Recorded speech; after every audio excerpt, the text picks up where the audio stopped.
The general reference library can be really useful to a student like me. I can come down here and get a whole day's work done without any interruptions.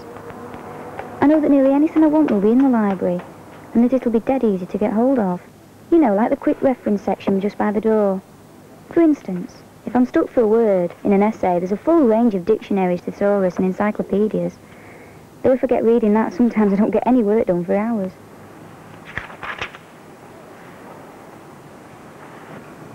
At first, I thought I'd never get the hang of the card catalogue. But you know, you do it once and it's dead easy. If you want to find books on a particular subject, you look in the subject catalogue and there you are. If you want to find a book and you know the name of the writer, you look it up in the author's file.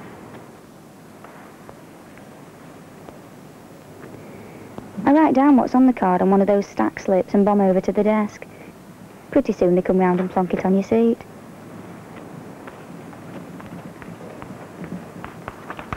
Can I have these books, please? Yes, would you like to take a seat? Yeah, thanks.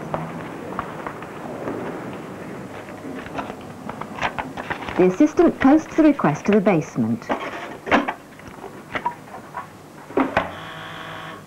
This is where most of the books in the reference library stock have to be shelved. Why? The main problem, as you can see, is simply one of space. There's barely room for me to get in here, let alone the hundreds of people who use the reference library every day. 90% of the reference library stock is kept down here in the basement stacks. That's 250,000 books, which laid end to end would stretch 6.5 miles, or from here to the centre of Rotherham.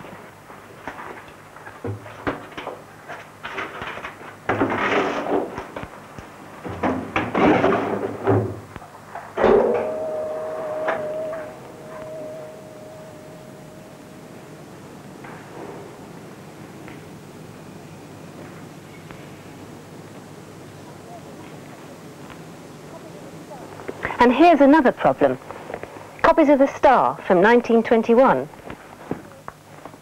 Copies of the Times from 1785. The library carries a comprehensive collection of newspapers and periodicals from the day on which they were first published. One of the ways in which they are trying to overcome this space problem is by copying them onto microfiche and microfilm. It's converting this into this.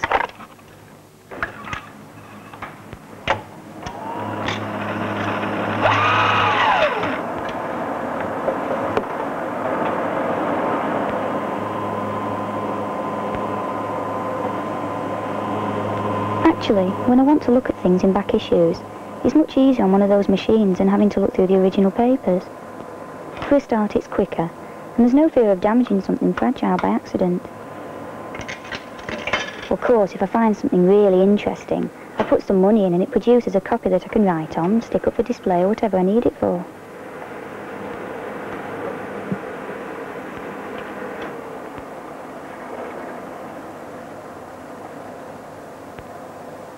Of course, not all publications can simply be copied onto microfilm and disposed of. Some books are valuable for themselves. Like this one, for instance, from the library's own rare books collection. A 15th century Book of Hours from Gloucester, beautifully illuminated by hand on vellum. This picture of a Sheffield cutler is taken from Walker's Costume of Yorkshire, first published in 1814. This is one of the many hundreds of hand-coloured engravings found in Curtis's Botanical magazine, published in the late 18th century. And these three books are examples of the fine binding done by the Sheffield bookbinder Walter Slynn. For when? Well, they said for Wednesday if possible. Well, all right, tell him I can do it, but it'll cost him a pint next time I see him. All right, yeah. Cool. Cheerio. Ta-ra.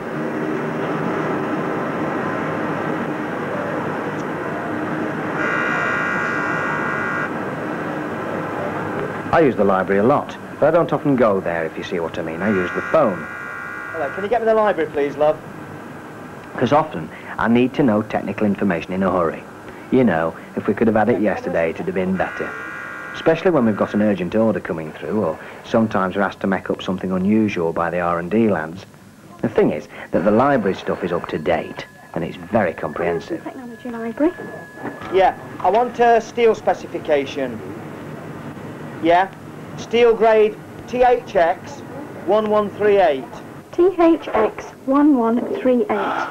Right, just hold on, please.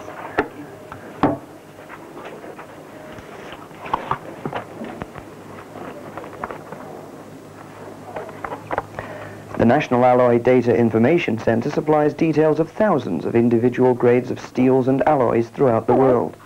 Yes, I've got it. It's made by a firm called Lucas and Spielberg. We've got this information from the manufacturer, and the analysis is as follows. It's one of the many services provided by the Commerce and Technology Library, which covers pure and applied science in depth, as well as catering for the general public with material ranging from workshop manuals to recipes, and from gardening to do-it-yourself. We also make use of more specialised facilities, such as our online computer information service. This is a very convenient and ingenious way of locating a reference to a whole host of subjects throughout the world.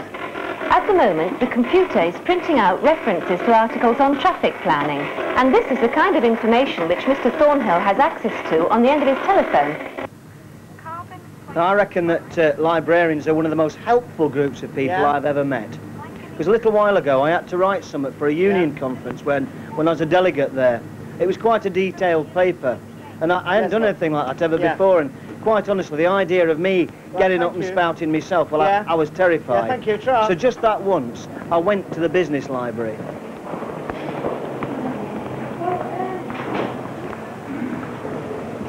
Hello. I'd like some information on local companies, please. Yeah, what sort of information were you wanting to know? Well, I was thinking companies' reports, things like that. Yeah, have you got a particular company in mind? Yes, Aurora, and one or two others as well, please. Yeah, if you want to come over here, I'll show you where they're kept. Right. Aurora Holdings? Yes. That's the one. If you want any other company reports, they're all filed in alphabetical order on the shelves. A couple of months ago, I had to do some detailed research on local industries. This meant digging about in companies' annual reports, trade directories and stuff like that, all of which they've got there, and I'd done it in a day and a half. Trouble was, once I got stuck in, I could have been there for weeks. The business library provides a quick reference service for everybody. Yes, the address you're wanting is a firm called AJ Leeds Company Limited. They're made by... With telephone numbers and addresses of companies throughout the world, manufacturers of particular products, along with detailed background information on individual companies. So it's Birmingham, B6. For the business traveller, there's not only a comprehensive collection of timetables, but also files of cuttings of up-to-date information on trading conditions overseas. Okay, bye-bye.